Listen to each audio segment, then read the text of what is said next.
Hello and welcome to a brand new episode of Beat the Experts, brought to you by Falcone Moon Ford. Alongside Mike Bires, I'm Andrew Chiappazzi. Hey Jay, we have 8 Beaver County area teams still alive in the WPIAL football playoff hunt. 7 games this weekend, 3 are quarterfinal games, 4 are semifinal games. Let's break down the semis. Yeah, our first semifinal focus on is a classic rivalry game in Class 3A. Aliquippa and Beaver Falls will play Friday night at Ambridge. And there's more than just a trip at Heinz Field at stake, Mike. Aliquippa has made it to the WPIAL Finals 10 straight years, an incredible run for the Quips. But the last 2 trips have ended in disappointment. A 2-0 loss to Quaker Valley last year and a 35-22 loss to Beaver Falls in 2016. So you have to wonder how much all of that recent history is sort of weighing on the Quips at this point in the year. You also have 2 coaches looking to make their mark in this storied rivalry. Nick Nardone is in his 2nd year at Beaver Falls. Mike Warfield, obviously, in his 1st year at Aliquippa. What tricks might they have up their sleeves in this game Friday night? I'm tempted to go with Beaver Falls just because they're playing very well recently. Aliquippa's kind of stumbled the last 2 weeks, but there's just too much talent on Aliquippa's roster. I'm not tempted enough. Aliquippa's going to win this game. AJ, I agree. You know what? It's funny how we say the Quips have stumbled the last 2 weeks. They actually won their playoff game last week, 40-something to 6, right? What was the score? They blew out Freeport, you know. But you know what? That's what happened when they, after that loss in their final regular season game, they lost to Central Valley, a shocker, 14-8. You know what?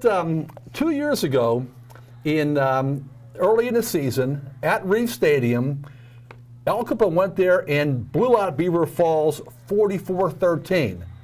Beaver Falls regrouped and beat the Quips in a WPIAL championship game, like you said, and they won a state title that year. This year, Beaver Falls lost to the Quips at Reevesfield 39-0. Will history repeat itself? Will the Beaver Falls Tigers beat the Quips in the semifinals? I don't think so. Beaver Falls is a great story this year. Nick Nardone is the candidate for local coach of the year. Talented athletes on both sides of the ball, but I really think the Quips are going to get back to Heinz Field. In Class 4A, Blackhawk will take on defending WPIAL champion Thomas Jefferson in the semifinal at Peters Township. And Mike, there's no question that the Cougars are the underdog in this matchup. Thomas Jefferson is a storied program under Bill Cherpak, and I don't think anyone outside of Chippewa and Darlington and the rest of the Blackhawk school district even gives Blackhawk a chance to win this game. But people should keep in mind that Blackhawk held South Fayette to 21 points earlier this year. They're the only team to hold South Fayette under 30 points this year.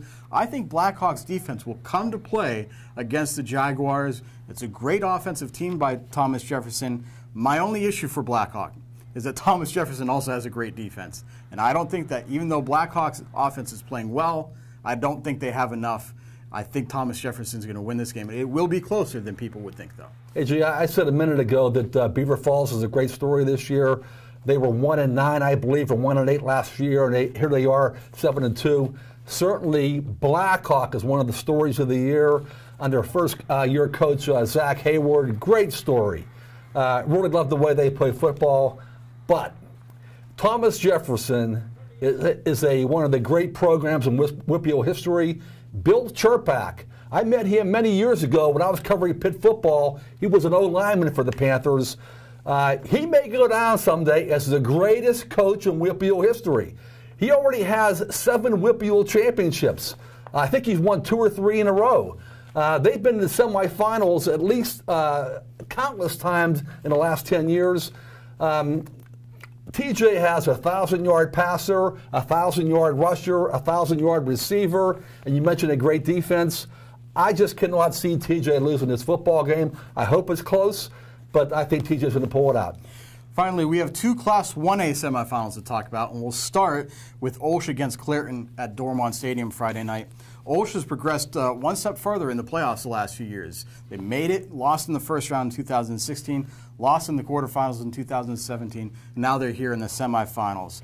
And they're going up against one of the most successful programs all time in the state. Clairton has been an incredible program, but they're not quite the Clairton Bears of 5 or 6 years ago. They're not as dynamic offensively, still good, not as explosive defensively, still good, and I think that's going to be the difference. OLSH is determined.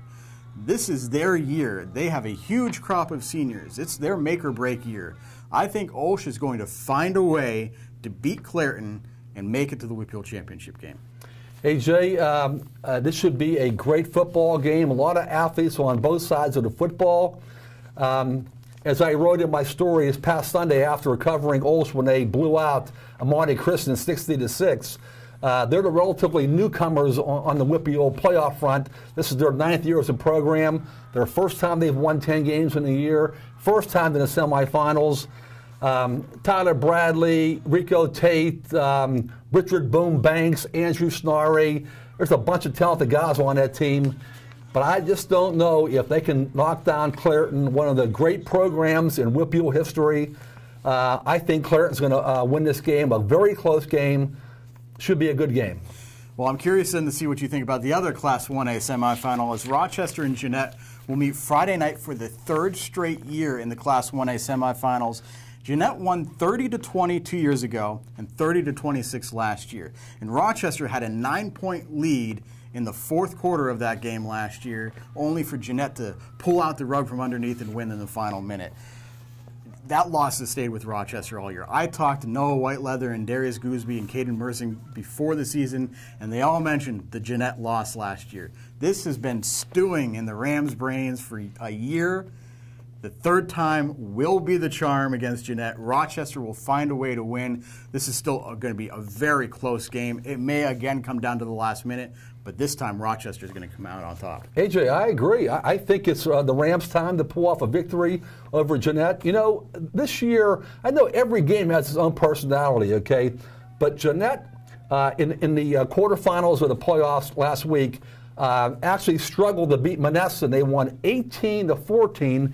And early in this year, Rochester played at Monessen, and they won that game 22-14 at Monessen. So I think Rochester is ready to win this football game.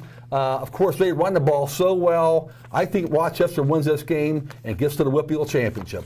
Well, that does it for this week's episode of Beat the Experts. You can keep track of all of these games on timesonline.com. And please join us at noon Wednesday and Thursday for the next edition of Game On. So for Mike Bires, I'm Andrew Chiappazzi. That does it for now. We'll see you again soon.